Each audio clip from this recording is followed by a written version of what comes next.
Olá, amigos e amigas. O tema de hoje do canal Palavra do Cristão será Arrotando Santidade. A Bíblia, em 1 Pedro, capítulo 1, versículo 15, ensina-nos a sermos santos. De fato, nos é apresentado um chamado à santidade, como também se lê em Levítico, capítulo 19, versículo 2. Contudo, devemos nos santificar na verdade, como é dito em João, capítulo 17, versículo 17. Por outro lado, o que se vê hoje em muitas igrejas e ou comunidades ditas cristãs é mais uma demonstração de arrogância, poder e vaidade do que uma santidade verdadeira. São pessoas que se autoproclamam santas, mas não vivem nada do que pregam. Não é por acaso que muitos os chamam de arrotadores e não pregadores de santidade. Uma pessoa que se considera pura e santa, mas menospreza o seu próximo, não será lembrada no último dia. Aliás, ela será tida como uma desconhecida, alguém que não honra o título a ela conferida. Tal título é entendido como ser cristão, que em outras palavras significa ser outro Cristo, dar continuidade ao ministério de Jesus. A santidade só é aperfeiçoada no temor a Deus, cuja purificação é livrar-se de tudo que contamina o corpo e o espírito, tal como está descrito em 2 Coríntios, capítulo 7, versículo 1.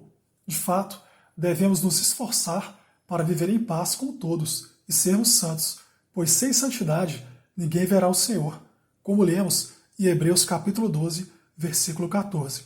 Sendo assim, Deus não nos chamou para a impureza, mas para a santidade, como está escrito em 1 Tessalonicenses, capítulo 4, versículo 7. O verdadeiro cristão é humilde, reconhece seus defeitos, suas limitações e suas capacidades. Por isso, tende a evoluir como ser humano. O arrogante, por se achar dotado de dons e autossuficiente, jamais alcançará a santidade.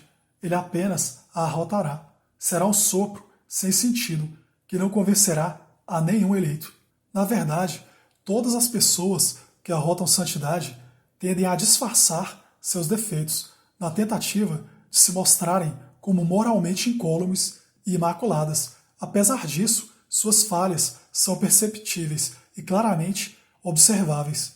Elas poderão, no entanto, convencer os desavisados, aqueles que são seduzidos por doces palavras, ou mesmo aqueles que não buscam a verdade no Evangelho, mas a mentira que acalenta seus corações, visto que muitos pastores pregam o que as pessoas querem ouvir e não o que elas precisam ouvir.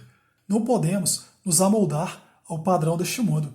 Devemos nos transformar pela renovação da nossa mente, para que sejamos capazes de experimentar e comprovar a boa, agradável e perfeita vontade de Deus. É o que nos sabiamente ensina o livro de Romanos, capítulo 12, versículos 1 a 2.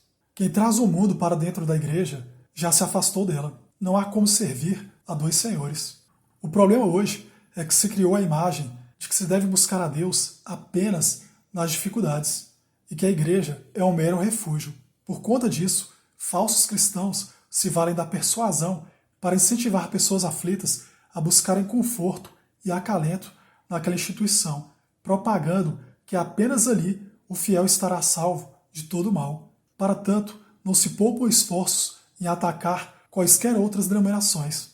Os aflitos, e aqui se enquadram mesmo os endividados ou aqueles em busca de prosperidade, lotam essas igrejas na esperança de resolverem seus problemas em uma espécie de contrato de fazer e não fazer. Isto é, o fiel frequenta a igreja e incentiva outras pessoas a frequentarem também. Paga o dízimo e aguarda a solução definitiva de seus problemas, seguindo as normas anteriormente estabelecidas, tais como não beber, não fumar, etc.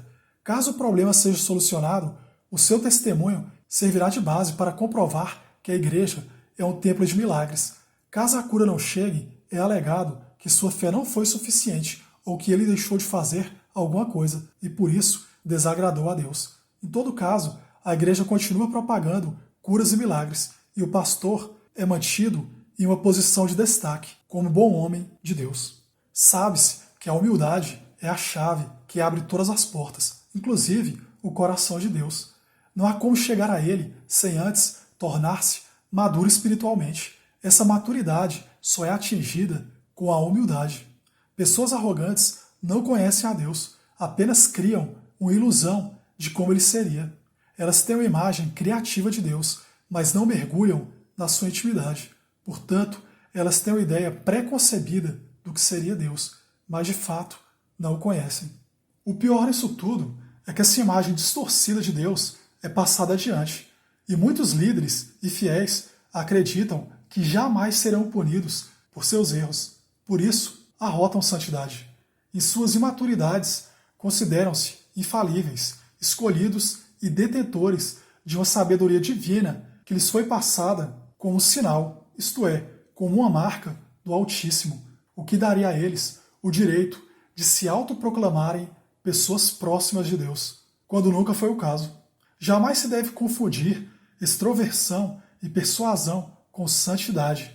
Pessoas extrovertidas e persuasivas saberão usar as palavras no momento certo. Por vezes, estudam linguagem corporal e sabem como convencer as pessoas, sabem como tocar e, ao mesmo tempo, assoprar a ferida.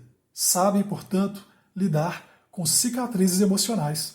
Isso não significa que elas estão em estado de graça, mas apenas que sabem como reconhecer e lidar com os problemas humanos. Para os verdadeiros cristãos, não é difícil reconhecer quando alguém age por espontaneidade ou por experiência. Ser treinado para algo é diferente de ser espontâneo. Deus se apresenta na espontaneidade e não na experiência. Ele usa quem ele quiser, independentemente do seu chamado, cargo ou função. Deus não olha para isso, mas sim o que trazemos em nossos corações e mentes. Quando se está com Deus, não há achismos, nem o ditado "foi Deus quem me falou", mas sim certezas incontestáveis. Em verdade, Deus tem misericórdia infinita, mas há uma contraprestação por nossos atos, sejam eles bons ou ruins.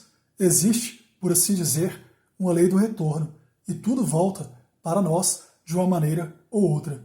É o velho ditado que tudo que se faz, aqui mesmo se paga. Ademais, pode-se pagar ainda mais na próxima vida. Eu encerro mais essa reflexão por aqui. Um abraço a todos e fiquem com Deus. Até mais.